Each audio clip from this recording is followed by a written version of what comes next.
Olá, meus amigos, bem-vindos a mais um programa da série Mundo em Debate. Meu nome é Marcelo Corrêa e estamos aqui hoje pelo Singular Ângulo Vestibulares para mais uma edição, né?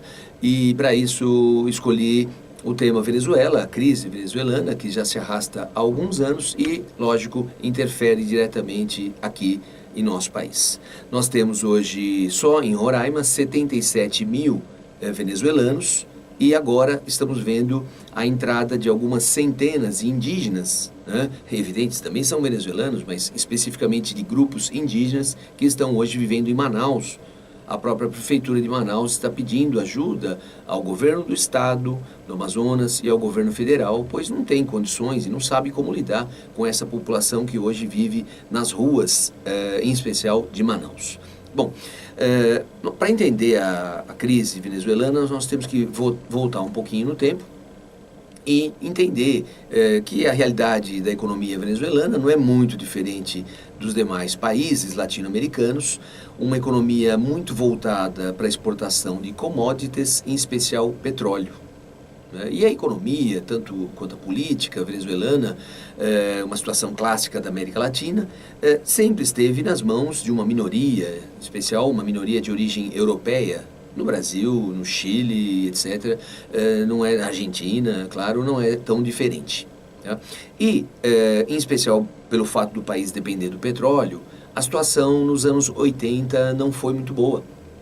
Nós tivemos, na década de 70, os chamados choques do petróleo, né, que foram momentos de alta do preço, mas a partir de 82, 83, o preço do petróleo começava a dar sinais de queda. E ao longo da década de 80, o preço caiu muito. E a economia da Venezuela entrou em colapso. A minoria, né, a minoria branca europeia que governava a Venezuela, né, desde a sua independência, resolveu adotar medidas que hoje, digamos, seriam medidas chamadas de neoliberais, medidas ligadas a corte em programas sociais, poucos programas que a Venezuela tinha, e a população foi para as ruas. E o que aconteceu lá em 89, aconteceu em fevereiro de 89, chamado Caracaço, que é referência a Caracas, né? Essa mobilização popular foi reprimida com muita violência, foram quase 400 mortes na repressão aos movimentos populares, não é muito diferente do que está acontecendo hoje. Tá? É claro que há uma alternância de quem está no poder. Quem estava no poder na época eram esses grupos minoritários que reagiram com grande violência para conter as manifestações populares. E conseguiram conter e conseguiram se manter no poder por mais uma década, mediante aí uma forte repressão frente à insatisfação popular. E essa insatisfação popular, somada aos baixos preços do petróleo, acabaram provocando um colapso ainda maior da economia venezuelana. E isso sempre com repercussões aqui para o Brasil, né? Mas vamos ficar na Venezuela. O que aconteceu? O aumento da insatisfação fez com que a população, com que o eleitorado ficasse literalmente cansado dos políticos de sempre. Né? E nesse cansaço, nessa situação de desgaste, né, de partidos políticos, que nós temos a ascensão de um militar chamado Hugo Chávez, muito conhecido por nós. Hugo Chávez chegou ao poder em 99, tá? Fruto dessa insatisfação popular. Ele, o primeiro elemento da maioria, a maioria na Venezuela é formada por mestiços. A principal mestiçagem na Venezuela, a mistura de povos, se deu entre brancos e indígenas. E Hugo Chávez foi o primeiro ao chegar ao poder e, coincidentemente, nós temos ali o início do século XXI com uma alta brutal do preço do petróleo. Tá? Então, pensa bem, eu, novo na política, tá?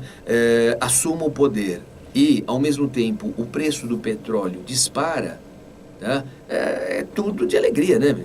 Os cofres da Venezuela, de repente, estavam cheios de petrodólares. E o que o Chávez fez? Ele foi, graças à sua popularidade com os recursos do petróleo, dirigidos a programas que ele chamava de socialismo bolivariano, e que muitos vão chamar de chavismo, ele foi comprando o apoio popular. O que seria, de fato, um programa social, seria educação, moradia, saneamento, e não foi bem isso que aconteceu. Tá? Mas não vamos entrar no mérito, porque aí vem aí os diferentes posicionamentos, e para o vestibular, e é o nosso objetivo, isso pouco importa. O que acontece é que ele conseguiu conquistar uma popularidade absurda e conseguiu a maioria no Congresso e aprovar todas as leis, né, para botar em prática o que ele chamava de socialismo bolivariano, sem discutir mérito da questão. Tá? E no final do seu período, do seu mandato, com uma grande popularidade, ele ainda conseguiu fazer o sucessor, que é o atual presidente, Nicolás Maduro. Mas a fase do Nicolás Maduro já foi bem diferente da primeira década desse século. Por quê?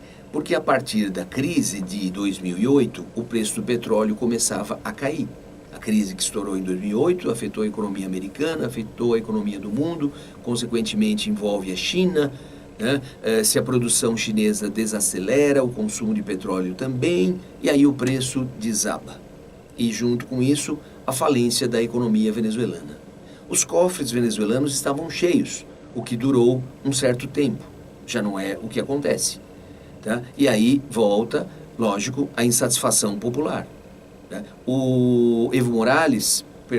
Nicolás Maduro, Evo Morales é influência do Chávez, porém na Bolívia. Mas Nicolás Maduro, o sucessor do Hugo Chávez, não tem o carisma dele e não tem, muito menos, os recursos do petróleo, os recursos provenientes do petróleo, como foi na primeira década deste século. Tá? E aí vem, evidente, a insatisfação e dá para sentir agora o colapso da economia. Por quê?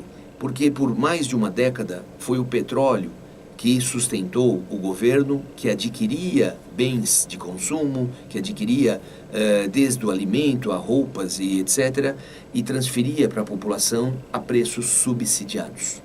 Tá? Os empresários ficaram nas mãos do governo, muitos foram embora.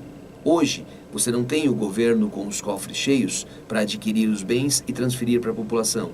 A população hoje tem restrição à compra de um simples sabonete, um creme dental. Daí a insatisfação popular crescente e natural. Aqueles que ficaram afastados do poder, aqueles que se afastaram ou que foram afastados com a ascensão do Chávez, buscam retornar. Qual a reação do Nicolás Maduro? A repressão às manifestações populares, que são as manifestações principalmente desse grupo que busca retornar ao poder. E o governo usa das suas forças com uma repressão que lembra bastante o que aconteceu lá em 89. Então não vamos esquecer que o atual não é uma justificativa, mas o atual governo usa de uma forte repressão, mas o governo anterior, aqueles que estiveram anteriormente no poder, também usaram. Então não vamos esquecer, vamos fazer um exame de consciência e ver que a história só está se repetindo, certo? E aquele que busca se manter no poder usa da repressão. Tá? Hoje, de fato, uma coisa que chama muito atenção é a restrição de liberdade de imprensa. Isso é inegável. Tá? A vida de um jornalista na Venezuela hoje não é das coisas mais tranquilas. A repressão aos opositores é, de fato, maior que no passado. Mas não justifica o fato de ter existido e etc. Bom, e aí as consequências para o Brasil. Esse fluxo migratório, essa população que legalmente busca viver aqui, e é óbvio, tem que buscar a sua sobrevivência. Muitos apoiam o chavismo ou socialismo bolivariano, porque, na verdade, nunca tiveram acesso a bens de consumo como nesta década, e muitas vezes não entendem, né, que um processo semelhante é insustentável a médio prazo, a longo, muito menos. Tá? Hoje nós temos nativos bolivianos, né, indígenas bolivianos, que é confusão, né? Indígenas venezuelanos vivendo em Manaus e eles sentem saudade do Chávez. Né? É frequente dizerem no período do Chávez era melhor. Não era o período do Chávez, era o período do petróleo em alta. E parece que isso não vai voltar tão cedo. Tá? E agora é acompanhar, certamente esse é mais um dos programas, como outros, que é para começar a entender o que está se passando na Venezuela agora, e certamente voltamos a falar ao longo do ano. Ok? Então é isso, até mais, tchau, tchau.